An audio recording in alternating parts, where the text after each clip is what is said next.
most good COOs are already working for a good company. Most COOs are already working and growing a great business. So they're not on Craigslist. They're not on Indeed. They're probably not on industry job boards. Great employees running great companies are not out looking for a job. You need to poach them.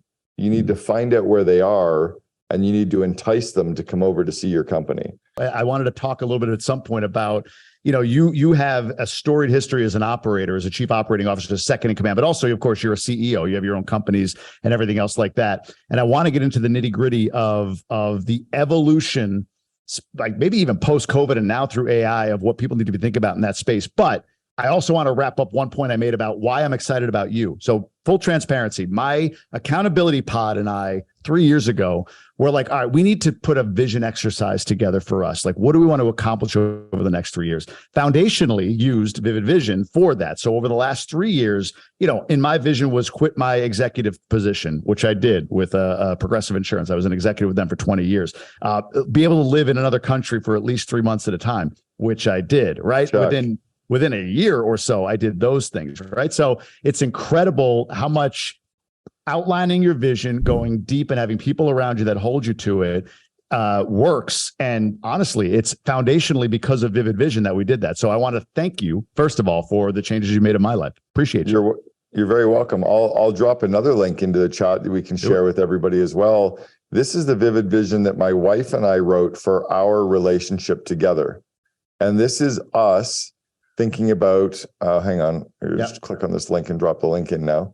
This is us thinking about, how do we want our relationship with food to be as a couple? How do we want our relationship with fitness? What are we doing in our social time? What are we doing for activities? How are we sexually? How are we growing as a couple? What are we spending our time with friends and family? And we ended up writing this 5-page document that described every single aspect of our life together. And then we merged all of our ideas together. And now we're sharing it with the world because we want everybody else that knows us to help us make it come true as well. Look at this. This is very cool. Everwandertravel.com. It kind of goes down to, like, if you don't know where you're going, any road will take you there, right? So thinking about, what's our business look like? As you did, what's our personal life look like? And then when the act of writing it down and getting a writer to help you craft it and polish it so that it really resonates, the next positive part, though, is really sharing it with the world. Like, the more people, because it provides a little bit of, you can't hide anymore. It's like, hey, you put this in writing. You said you wanted to move somewhere. Where are you going? And the more people we share it with, they start asking you questions about it and checking in on it. And I've got a friend that literally said, hey, I saw in your Vivid Vision, you love to do a lot of hiking. I see you're in Sedona. Can I fly up there and hang out with you for a few days? So a 20-year-old friend of mine, we've been friends for 20 years, is arriving in Sedona tomorrow to spend 3 days up here hiking and hanging out with me, because he knows I'd rather do that than go out to bars and drink.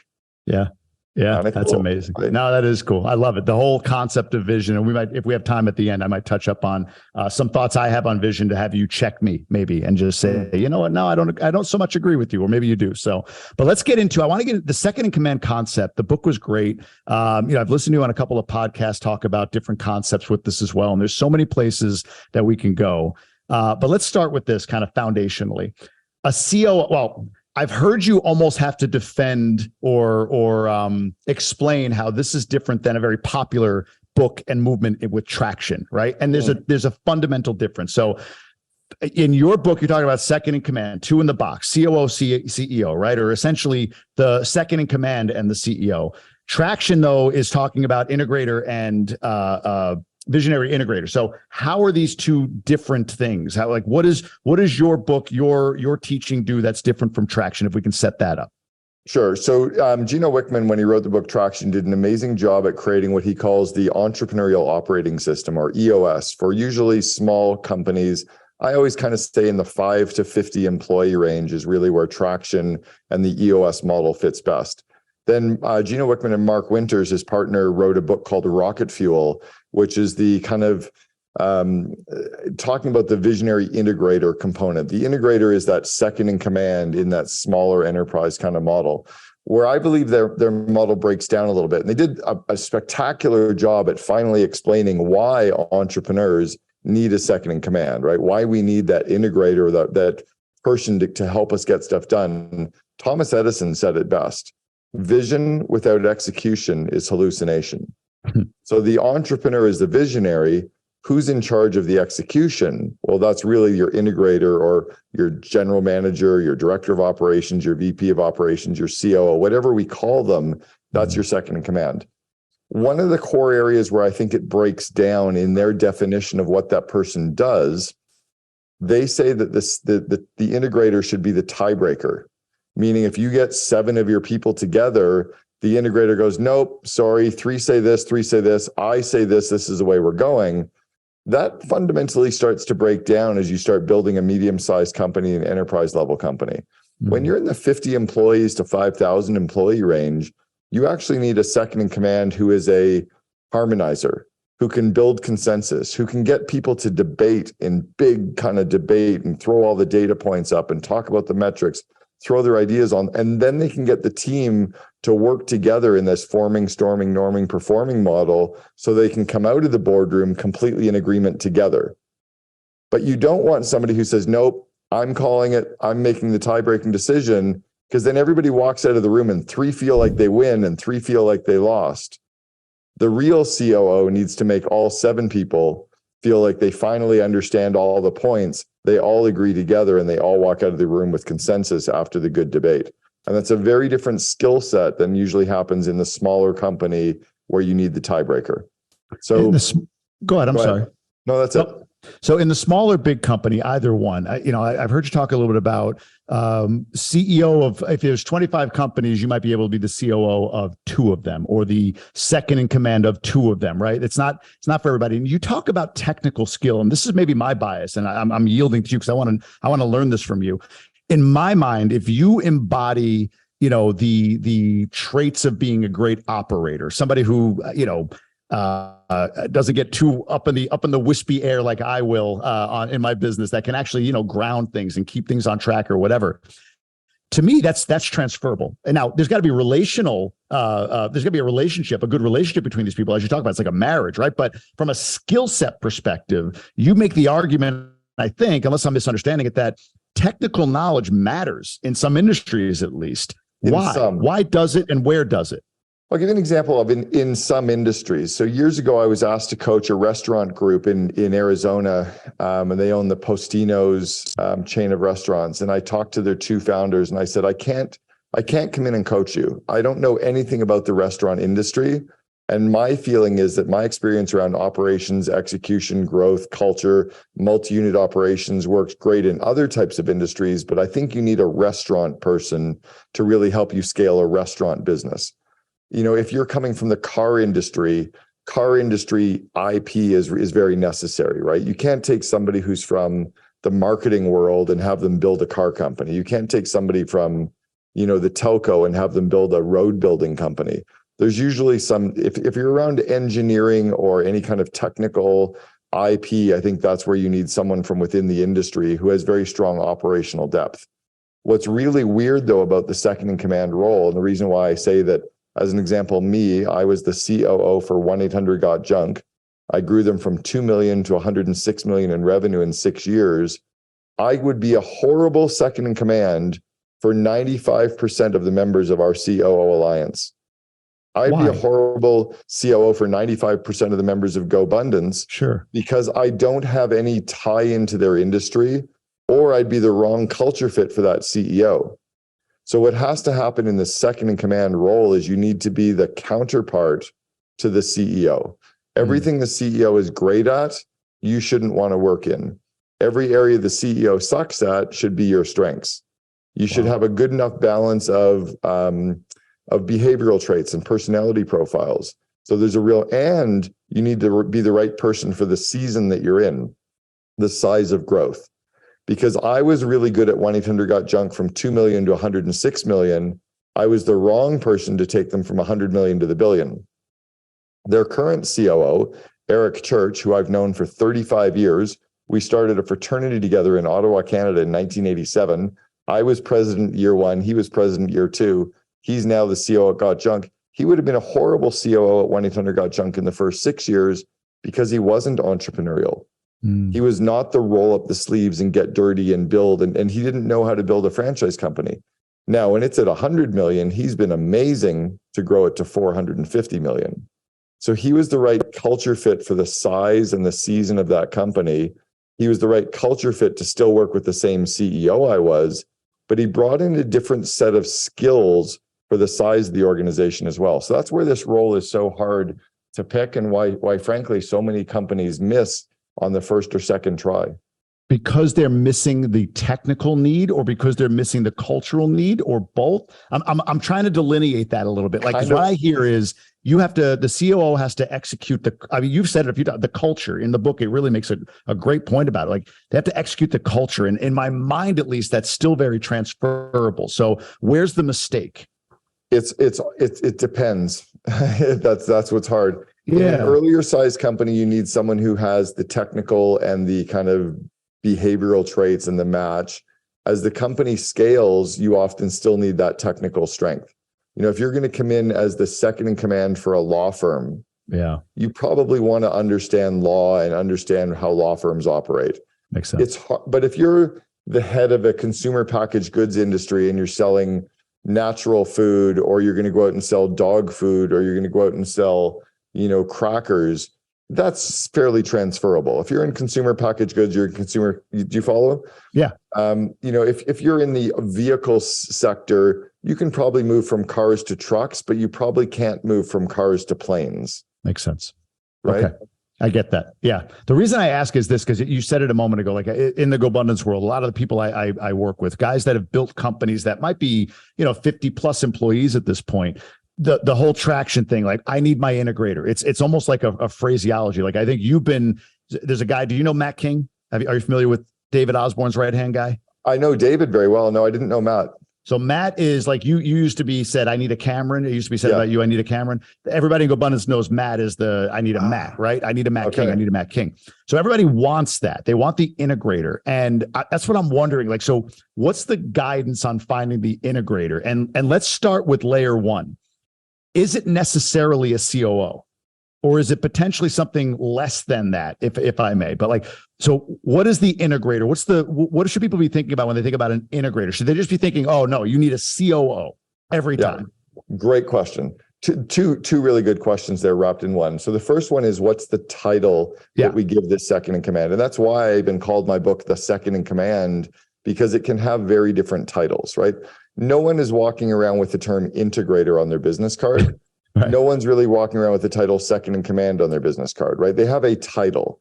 So the title tends to be director of operations, general manager, vice president operations, executive VP, chief operating officer, or COO, or president. But that tends to be the second in command title to the entrepreneur or the CEO. The title that you give someone should be based on their roles and responsibilities, the level of strategic insight that they bring into the operation, and the amount of compensation that you're willing to pay them. So as an example, I had an email this morning from an entrepreneur whose title is CEO. And I knew for sure that she runs a smaller company because I know her and I know her business. And she sent me an email and she said, I need a killer COO to help me grow the company. They need to be amazing. And I emailed her back knowing exactly what her answer was going to be. And I said, what's the compensation for the role of this killer COO? She said 90 to 120,000. So I responded and I kind of laughed and I said, my executive assistant is going to make 90,000 this year. You're talking about hiring a director of operations, not a killer COO. So be careful with giving out these huge titles because no good COO is going to want to work for 90 to 120. No good COO is going to want to come in and really roll up their sleeves and run a company that's that small. And if you hire someone with a big title, they have nothing to chase. They have nothing to really work towards. And they're going to go on Indeed and Glassdoor and Google and see what a chief operating officer should get paid. And they're going to say, why am I not being paid 300,000? And you're going to start feeling guilty and try to pay them more when really you should be paying them based on what they're doing. So there's that's something to really consider and be careful with. So that's question one. Question two is, what are you really looking for when you're hiring the second in command? It's really about doing an inventory of yourself as the entrepreneur or of the CEO. what areas of the business do you really love working in? What areas of the business drain you of energy and do you suck at? And separate those two buckets, okay? What areas of the business are you really, really good at, right?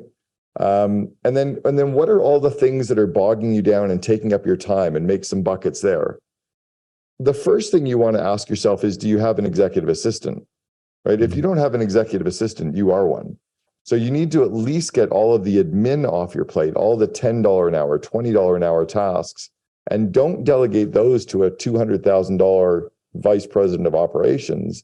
Delegate those to an executive assistant first. Well, if you're left with a whole bunch of stuff that drain you and you're not good at and are beneath your effective hourly rate, you're going to delegate those to a second in command.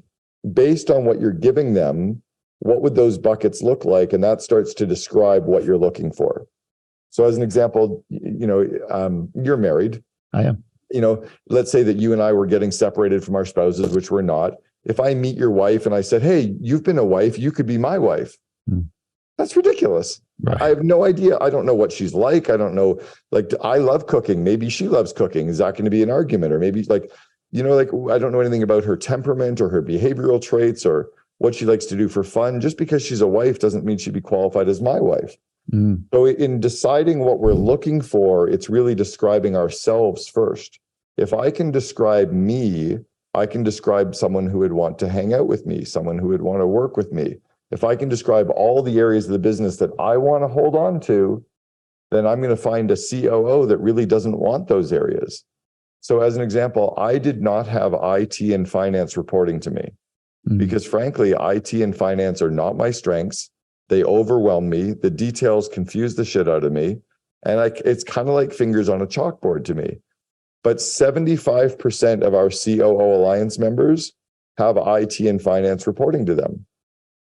In other companies, the CEO is a very outward-facing business development spokesperson, like a David Osborne, right? Very outward-facing biz dev, sales, marketing, amazing human, kind of a gregarious leader, that kind of a leader. Well, his COO is probably more inward-facing, right? Operations, execution, doesn't need to be on the stage or have the spotlight.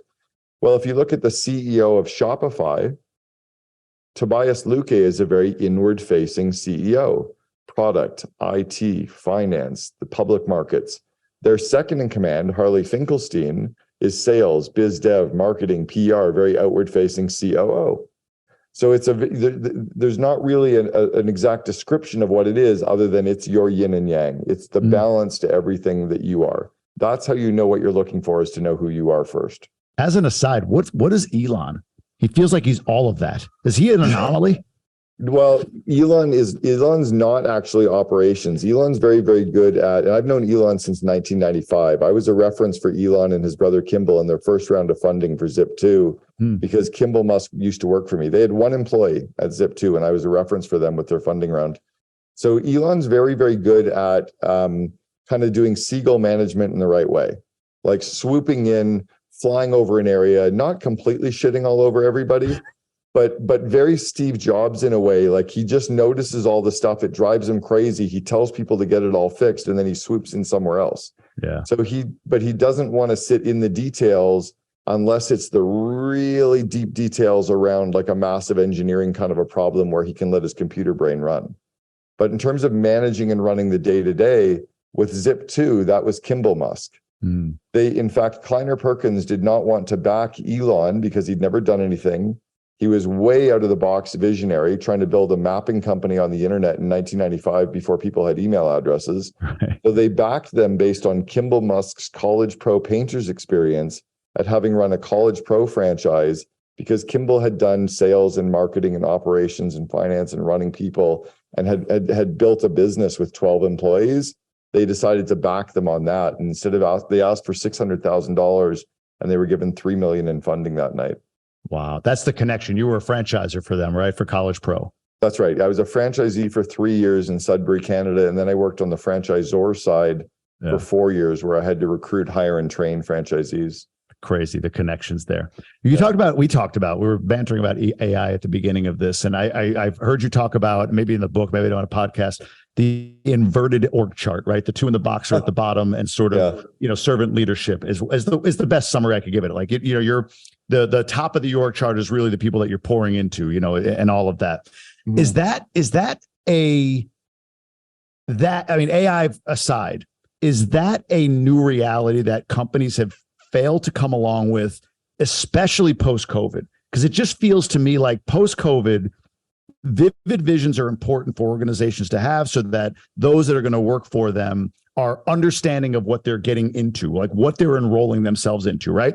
But I feel, and again, you're in this way more than I am, I feel that your inverted org chart speaks to this point that I believe, which is, I think it's more important today that organizations understand the vivid vision of their people, not within the organization even, but just generally, like, what do they want to accomplish, and really be enrolled in that first, such that they become enrolled in the organization's vivid vision. Is that true? Yes, very true. And I'll expand on that. Not just do I need to understand the vivid visions of what my employees want to do, I need to understand them as human beings. Right. Not within the company, right? Like, just generally. Yeah, exactly. Yeah. As humans, how do they want to reconnect with their parents? How do they want to be as a spouse? How do they want to be as a person? How can I help them with all of the things in their life? How do I help them cross off items on their bucket list without ever attaching those to the company? If I can become like a mentor and a friend and a supporter and growing their confidence in the skills as a person, they're going to care about me running a company, because no one's ever cared for them like that before. Yep. So it is a bit of that servant leadership. It is, and I don't know where I ever came up with this idea of the upside down org chart, but I just decided to flip it one day and say that the CEO should be at the bottom, supporting the VPs, who are supporting the frontline employees, who are supporting the customers, like that inverted pyramid. And then the vivid vision would be above the bottom of the upside down pyramid, so everyone can see where we're going, the customers, suppliers, employees. And then the inside, you build the pyramid, the two walls, the left wall is your core values and the right wall is your core purpose. You build the company inside your core purpose and your core values. I love it. Yeah. Do you feel like you, with your company or your organization, or do you know of other companies through the COO Alliance or other connections you have that have really nailed that concept of understanding the vision of the human? Yeah, Matthew Kelly wrote a book years ago called The Dream Manager, and he's done a really, really good job with getting people to understand the idea of caring about your employees' dreams and goals and personal lives. I do it with a number of my employees in a bunch of different ways. Right now, I've got one employee who's struggling in a relationship, and I'm covering some of his counseling. I've got another guy who is really struggling, wanting to get into fitness, and I'm paying for some of his personal training. I had an employee of mine years ago whose car broke down, and I cut him a check that day and sent him a deposit and told him to go to a car dealer. And I sent him a couple of links for minivans, because he had like 3 kids under 5 years old, and his wife is driving a car with the car breaking down. I'm like, it's not okay. Yeah. So, but when you do those things, the employees go through brick walls for you, because they're like, no one cared for me like that. My parents didn't, my friends didn't, everyone's so busy. And then when I ask them to jump, they're already jumping. When I ask them, right? Like, I ask them to work harder. They're like, yeah, let's do this. Like, because I care. Is it easier to hire? Like, there's all this talk about not being able to hire. My old company, I hear from past coworkers, in executive positions, like, man, finding talent. And my indictment, if you will, has been, yeah, because it's a bunch of old world 50-year-old managers saying, this is our vision, get on board, work hard or whatever, without understanding the human. So my theory has been, if somebody's figured out how to prioritize the human, it actually becomes, there's labor out there. You can find it if you're doing it the right way. Is that true though? Are you seeing that? Yeah, I would say that as a smaller company, like less than 10 employees, that kind of a caring leader does not make it easier to hire, because no one knows except for the few people that are working for you. Yep. So as you scale, when you go from, and it's the tens, the ones and the threes, when you go from 1 to 3, from 3 to 10, from 10 to 30. So when you're at about 30 employees, it starts to really help you attract more people, because you can get 10 or 20 of your current 30 employees to leave an Indeed review and a Glassdoor review about how great you are. You can get some local media coverage about what a great employer you are. You can get some of your current employees to get some videos that you can put on your website about what a great place to work it is. And you can start becoming a bit of a culture magnet. When you go from 30 to 100 employees, you can stack the reviews. You can get 75, 80, 90 great reviews on Indeed and Glassdoor, and tons of videos and YouTube videos about how great of an employer you are. And you can get the media to work in your favor and win contests. And then it becomes, you're like a magnet for talent. Then it's when we were building 1-800-GOT-JUNK, I think it was 2004, we ranked as the number one company to work for in British Columbia. Yep. 2005, again, number one to work for in British Columbia. In 2006, the number 2 company in all of Canada to work for. That same year, the other 2 great companies to work for in British Columbia with Lululemon and Vancouver Olympics. We were the only 3 companies that anyone wanted to work for in the city. Well, Lululemon was a cult. Vancouver Olympics was throwing money at people because they had 4-year job until the 2010 Olympics. Yeah. And then we were a garbage company. Right. But it's because our culture, we were a little more than a business, a little bit less than a religion. That cult kind of permeated, and that's because we obsessed about people.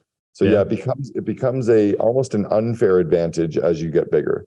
And the results are, I think you were number one in the number one call center in North America when you were at 1-800-JUNK, correct? We were in 2004, we won the number one call center of the year in North America, beat out every other call center. And then we also in 2006 were the number one franchisor in the world from the International Franchise Association based on our franchisees' net promoter score. We had a positive 98% franchisee net promoter score.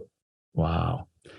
You talked about cheat codes, I think you called it, or cheat sheets or whatever. Oh, actually, before we get there, I wrote this down. Can you explain 10s and 3s? What did you mean by that? I don't think I've heard that before. So I don't know where this concept came to me either, but as a company grows, there's an inflection point every time you get to a 1 and a 3, whether it's when you're one employee, right, just you, and you hire a couple people. Hey, now there's 3 of us and I can delegate some stuff and we can get some stuff done. When you get to 10 people, you usually have one person who's now managing a bunch of people for you. So now you have to get results through someone. You can't actually leverage everybody. You're not really sure what people are working on. When you get to 30 employees, you have a management team, probably 5 or 6 people that are managing everyone, and you're managing the 5 or 6 people only. When you go from 30 to 100 employees, you have your first leadership team, like truly seasoned people that have built companies before, and they're more strategic. When you go from 100 to 300, your leadership team elevates so they can actually run a corporation. They can manage the P&L. They understand balance sheets and ratios and metrics and numbers. And you at the CEO can now elevate yourself into strategy and vision and culture, maybe even doing acquisitions and growth in different ways. On the revenue side, it's the same way. From 100,000 to 300,000 to $1 million to 3 million to 10 million to 30, the inflection points are the same. When you're at 300,000, you can afford to hire a couple people. When you're at $1 million, you can afford to hire some people, but not $200,000 people, but maybe a couple of $100,000 managers. At 3 million, you can probably hire your first real solid person, right? At 10 million, you can afford to hire, you can buy some talent. You know what's happening in the Bay Area right now? It's funny that 50 years ago, the government was all concerned about predatory pricing. The big bad company that would come in and buy up the industry by pricing at such a low level that no one could compete. And there's laws against predatory pricing, but they've never put laws in place around predatory hiring. And what's happening with all the public companies right now, the Googles, the Facebooks, the eBays, the Slacks, whatever, they're all using all this public money and VC money to overpay to buy up all the talent. So the reason that engineers are making $350,000 is not that they're worth it. It's all these tech companies are saying, fuck it, give them 350, let's give them 4. I don't care, it doesn't matter, because they can buy up all this talent for more than they're really worth, so they don't have to spend forever trying to recruit. Unfortunately, the small business person that can't afford it has to be really scrappy and innovative to try to get to the 10 million mark where they can start to compete on the war on talent. Interesting. Have you seen a company that has a compelling and solid, vivid vision and the right 2 in the box not scale to 1s and 3s? Have you seen companies fail that go through the motions of, really 2 key lessons of your 6 books, right? Like vivid vision, 2 in the box, the right 2 in the box. Have you seen companies that have done it right, but still couldn't scale or failed? I've seen a couple where the leader was culturally not really aligned. So there was some, ego is the enemy, Ryan Holiday's kind of stuff where ego got in the way. I've seen some stuff where, the industry goes through a massive transformation or a massive I'll give a great example. And thankfully they turned this company around. But 2.5 years ago, when COVID hit, my sister had 75 employees. She was doing $1 million a month in revenue. She was 20 years running her business, but she ran co-ed intramural sports leagues for people in their 20s and 30s. She had 180,000 people playing in her sports leagues. Jesus. And then when COVID hit, she wasn't allowed to operate at all. Well, you can't tell 180,000 people playing volleyball and soccer and ultimate frisbee and baseball and, ultimate whatever to play on Zoom. How does that work? So She literally went to 3 employees overnight. So there's a company that she almost failed, but she was able to turn it around, built an online business doing games now called Work Play Jam, running fun social events online for people. And when COVID came back around, she was able to really leverage it back, and she's back up and running again. But that's somewhere where amazing vivid vision, amazing 2 in a box. Rob Davies, her COO, has been her COO for 18 years. He's a member of the COO Alliance. They could have failed, but their culture was so strong. Their systems were so strong. They managed the company in such a strong way that they didn't operate with a lot of debt. They operated in a smart way. So when literally the black swan event hit, they were able to figure it out because they weren't massively leveraged. They weren't all in, right? They weren't operating in an irresponsible way. But yes, I've seen it, but it's usually because of those 2 things. Either the entrepreneur gets in the way of themselves, or it's a black swan event that's, Yeah, that it just happens, right? Environmental factors happen. Back to the cheat sheets real quick. It's funny you mentioned systems as well. And the question is really this. So, you talked about, high school, and man, this resonates with me. Like, study an hour or 2 before, cram it in, get it done, get by, right? 2.4 GPA, whatever. Like, man, that's my language. Like, I didn't have the confidence to understand back then that there's a diminishing ROI on shit I don't care about. Like, I don't give a shit about Machiavellian history or whatever. So I'm not going to spend hours and hours getting the grade you think I should get. I'm going to cram it in, get over it, and then I'm going to move on because I'm never going to touch this shit again, right? Yeah. So you talked about that concept of understanding the cheat sheets, and even how systems are written. I think you said like on Post-it notes, right? Like you kind of go. You're a DI disc. You kind of go, right? So is that serving you, because you're a CEO and you've been a COO? Is that style? Is that way of being? Because I think that resonates with a lot of people that probably listen to this podcast. Is that serving you as a CEO? Like, fast going, back of the napkin processes, just get by, whatever? Or is that serving you as a COO? Both? I'm just kind of curious how that shows up. Both, until you get to around the 100 million mark, when you need to be able to slow it down, be more cross-functional. As both, as COO and CEO? As both. Yeah, okay. As both. See, when you're in a smaller entrepreneurial organization, small to medium-sized companies, momentum creates momentum. Yeah. Perfection doesn't scale. By the time you perfected it all, 3 other competitors have swooped in and eaten your lunch. You can't afford perfection. So, unless you have like a VC writing you checks every day, you can't afford to build the perfect everything. It's minimum viable everything, not just minimum viable product. It's like, get it done and get it out the door, and then we'll grow as we go. So in the entrepreneurial small to medium enterprise, that momentum, the cheat sheets, the quick and dirty. By the way, you said that I'm a high DI. I'm a 98D and a 74I in disc. In my Colby profile is 4393. Like, I'm a perpetual motion machine. Sure. So, but that's really good in that entrepreneurial startup stage, until you have this strategic team of leaders that needs us to be more thoughtful, where you make a decision and the impact is too big. You can't, we almost bankrupted 1-800-GOT-JUNK around the 100 million mark because Brian and I were both too entrepreneurial, and we were making it up as we go. And we didn't understand how to leverage the balance sheet. And one day we went to the bank because we just spent $5 million of our own cash on an office reno, a move, bonuses, taxes. We literally drained out $5 million thinking we were smart. We went to the bank to get a credit line. They said, well, we can't loan to you. We're like, why not? We've been profitable for 6 years, number 2 in Canada. Look at our growth. Never had any debt. And they're like, yeah, but you don't have any cash. We're like, I know. That's why we're talking to you. He had to go out and borrow $420,000 from his mom to meet payroll that week. Wow. Then we fired 25 people. Then we called vendors and said, we're not paying them for 3 months. I had vendors screaming at me over the phone. I'm like, you keep yelling. I'm not even putting your name into the lottery to see if I pay you 25%. We were going to pay them 25% of their bill.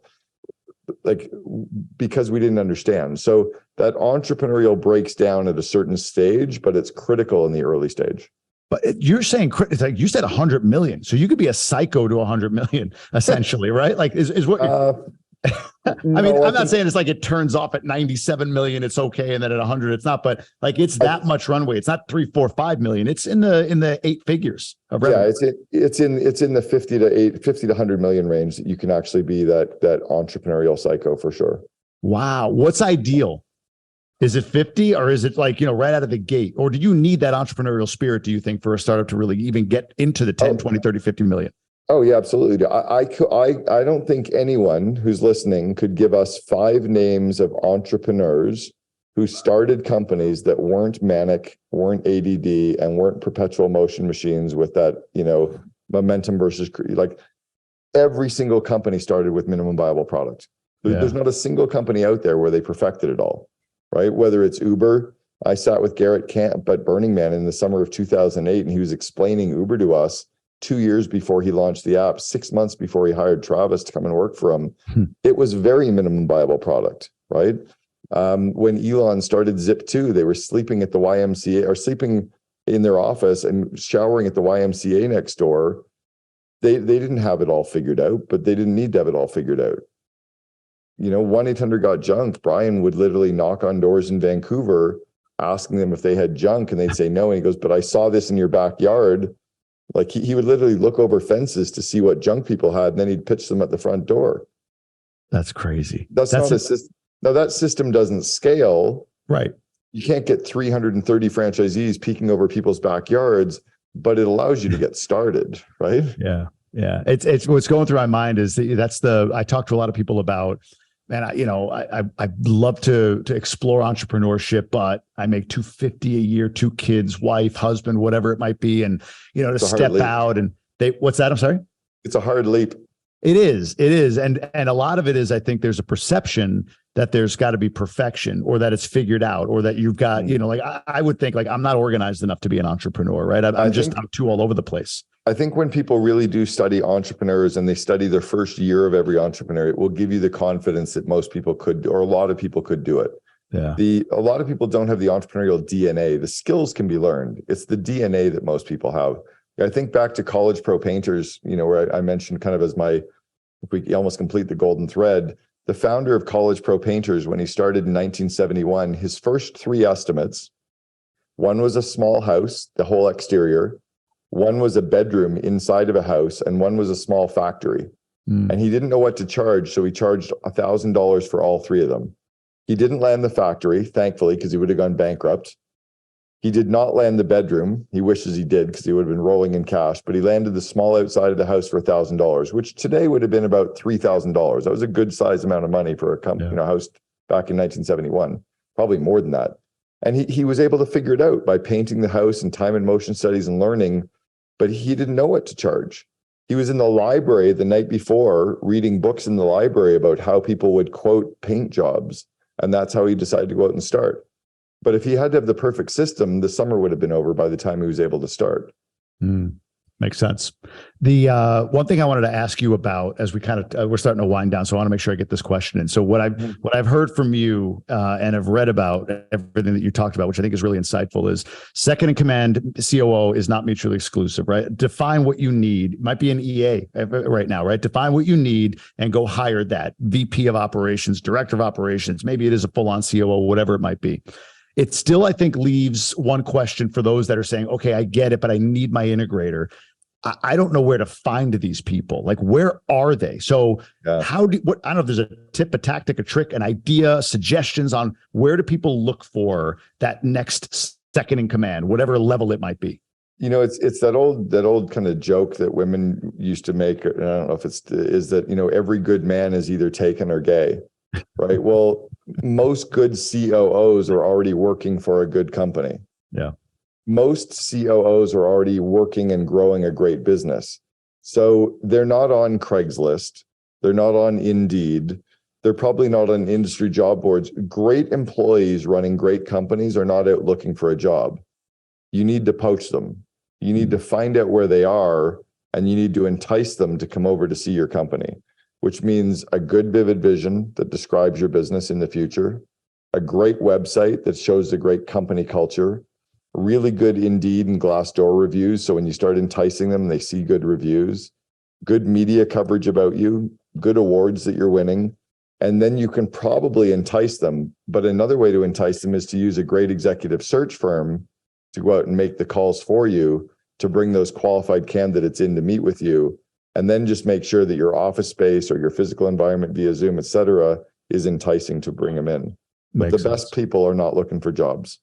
No, it makes perfect sense. On the concept of vision, this is what I wanted to ask you to check me on. And it's funny, I read the book a while ago, so maybe I'm poaching it right from the book. I don't even know it, but I've formed the opinion that there's 3 elements to a really effective vision. And I want to see what you think as I share these. Agree, disagree. So the first is that it has to be written kind of for you. If it's a personal vision, it's got to be written for you and you only, not including like your spouse and your kids are crushing it and all this stuff. It's like, no, you don't know if they're going to crush it. That's up to them. That's their vision. What's your vision? That's one of the 3. The second I always say is that it's going to be written as if it's already happened. So if we're in February of 23 and it's a 3-year vision, you got to write it like you're sitting in February of 2026, future stated, if you will. And the third thing that I always say is it's got to eliminate. You have to eliminate some of the how. Like the path there, you want to have goals for, but the outcome is what you're aiming at. This is what it's going to look like. Like the how, you got to leave it open to change. Correct. Where am I wrong or am I wrong? No, you're bang on. The best example of eliminating the how is this. If we were a homeowner and we were going to build it, we wanted a home to be built for us, or we wanted our kitchen to be renovated, we're going to describe what the kitchen looks like in its finished state. We're going to describe what the home looks like when it's built. We might have pictures and drawings that we give to a contractor. And the contractor will understand our vision enough that they can create the blueprints or the plans to make our vision come true. Then they can hand the vision and the blueprints to the employees, and the employees can recreate our dream. When we're describing what we want our kitchen to look like or our home to look like, we're not explaining how to put in the plumbing and how to put in the electrical. I don't care how they hang the cabinets as long as they look like this, right? I don't care how they put the floor in as long as it looks like that. Well, in our company, it's the same thing. The CEO shouldn't be worried about how it comes true so much as making sure that everyone, our customers, suppliers, employees, potential customers, if everyone can see the future of our company 3 years in the future, they can start to figure out how to make parts of that come true. Our job as the CEO is to make sure that they build it in the right order, put in the foundational building blocks first, right? I don't want to hang my cabinets and put in the Wolf stove on day 1, and then 6 weeks later start putting in the walls, right? Like you kind of build the foundation, you put up the walls, you put in the electrical and the plumbing, you put in the draw, you kind of build it in that right order of operations. The company should be built the same way.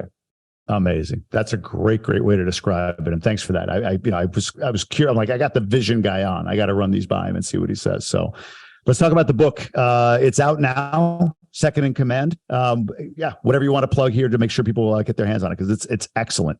Thank you. Yeah, this book is really written for entrepreneurial and mid-sized companies. So it's really the companies that are in kind of the $1 million to $250 million stage that are really looking to bring on either their first or their third second in command, right? You might be going into your next round of a COO, like when I left 1-800-GOT-JUNK and they brought in Eric. What are you looking for in your next COO? So it talks about how to recruit them, or first talks about what are you looking for, right? How do you identify what you're looking for? How do you then recruit those people in? How do you interview those people? Once you've got them joining you, how do you onboard them? Because there's a whole process and order of operations to onboard people successfully. And then how do you build that amazing relationship with them so that you build that true yin and yang, or that 2 in a box model with them as well? And then I also even talk at the end is when the party's over, how do you know when it's time to get that next COO for that next stage of growth? Yeah. When you've really gone from the 100 million to 300 million, how do you get somebody to take you to the billion or what have you? Yeah, that really resonated with me. So yeah, I'm available on Amazon. Any websites you want to direct folks to? Where can people follow you or learn more about what you're doing? Yeah, definitely take a look at the COO Alliance for sure. Something we never talked about was the course that I led. It's called Invest in Your Leaders. But if they go to investinyourleaders.com, those are the core 12 leadership skills that everyone needs to be good at to build up any size company. And then all of my books are available on Amazon, Audible, and iTunes. And then also check out our podcast, the Second in Command podcast. People are really devouring that content. I love that. Invest in your leaders, same target audience, kind of that $2 million to $250 million entrepreneur. Exactly. Yeah. Once your company gets to around 250 million, you probably have a learning development department. You've got an HR department that's running personal development plans, and you probably have internal training programs. When you're in the $2 million to $200 million phase, you don't have that. And this is an easy way to grow your people. And again, my belief is the more we grow our people's skills and their confidence, the more they can then grow our company. Incredible. Thank you so much for doing this, Cameron. It's been a true pleasure. You're somebody I've followed for a long time, and your work is honestly very impactful for me. So I appreciate you being here, brother. Thanks, Jamie. Appreciate it. So keep going. There's another video for you right here filled with insights. So click and keep growing.